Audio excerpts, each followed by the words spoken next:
আসসালামু আলাইকুম রহমতুল্লাহ। প্রিয় দর্শক, আমার এই ভিডিওতে আপনাদের স্বাগতম। দর্শক, বাংলা নিউজ 24.com এর রিপোর্ট অনুযায়ী সব উপজেলায় অ্যান্টিভেনম সরবরাহের হাইকোর্টের নির্দেশ। অল্প সময়ের মধ্যে প্রত্যেক উপজেলা পর্যায়ে সাপের কামড়ের ভ্যাকসিন অ্যান্টিভেনম সরবরাহের নির্দেশ দিয়েছেন হাইকোর্ট। জনস্বার্থে সুপ্রিম কোর্টের আইনজীবী করা রিটের প্রাথমিক শুনানি শেষে সোমবার 18 আগস্ট বিচারপতি ফাহমিদা কাদের ও বিচারপতি সৈয়দ জাহেদ মনসুরের হাইকোর্ট বেঞ্চ রুল সহ আদেশ দেন। গত 17 জুলাই একটি জাতীয় দৈনিকে সাপের কামড়ে মৃত্যু স্বাস্থ্যপতি এক নীরব সংকট শিরোনামে প্রকাশিত প্রতিবেদন যুক্ত করে রিট করেন আইনজীবী মিরে একে নুরুন নবী। তিনি জানান, প্রচুর সংখ্যক লোক সাপের কামড়ের শিকার হন এবং তারা মারা যান। পত্রিকায় খবর প্রকাশের পর জনস্বার্থে মামলা করে রিটের শুনানি শেষে রুল ইস্যু করেছেন।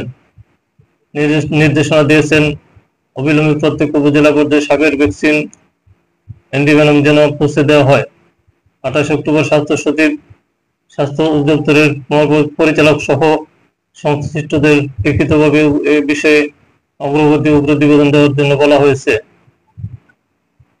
পত্রিকায় প্রকাশিত খবরে বলা হয়, জনসংখ্যার আধিক্যের কারণে প্রকৃতিতে কমে আসছে বনাঞ্চল, কৃষিজমি, ফলে সাপের আশ্রয়স্থলগুলো ধ্বংস হচ্ছে দিনকে দিন। মানুষ ও সাপের মধ্যে বাড়ছে সংঘাত।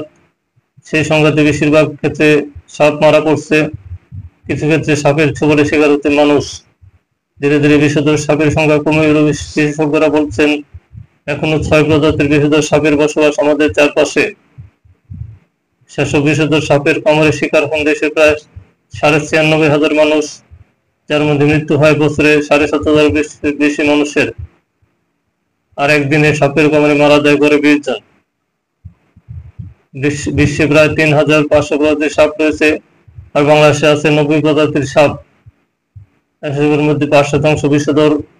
এগুলির মধ্যে অন্যতম রাসেল ভাইপার বা চন্দ্রপুরা, কিং কোবরা বা শঙ্খচূড়া, নায়া কোবরা বা ঘুকরা প্রজাতির সাপ, কেউটেক ক্রেট বা শঙ্খিনী ও নায়া কাউচিয়া। এর মধ্যে রাসেল ভাইপার সবচেয়ে বিষাক্ত। এই সাপটি 100 বছর আগে বাংলাদেশ থেকে প্রায় বিলুপ্ত হয়ে গিয়েছিল। গত 10 থেকে 12 বছর আগে থেকে আবার এই সাপের দেখা মিলছে। বর্তমানে 27টি জেলায় অস্তিত্ব পাওয়া গেছে।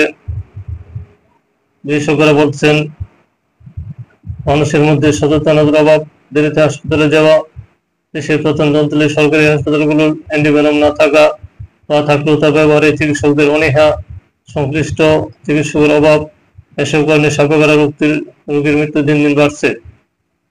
স্বাস্থ্য অধিদপ্তরের তথ্য মতে 2024 সালে হাসপাতালে সাপের ছোবল খেয়ে চিকিৎসা নিতে আসা 24,425 জনের মধ্যে 118 জন মারা গেছেন।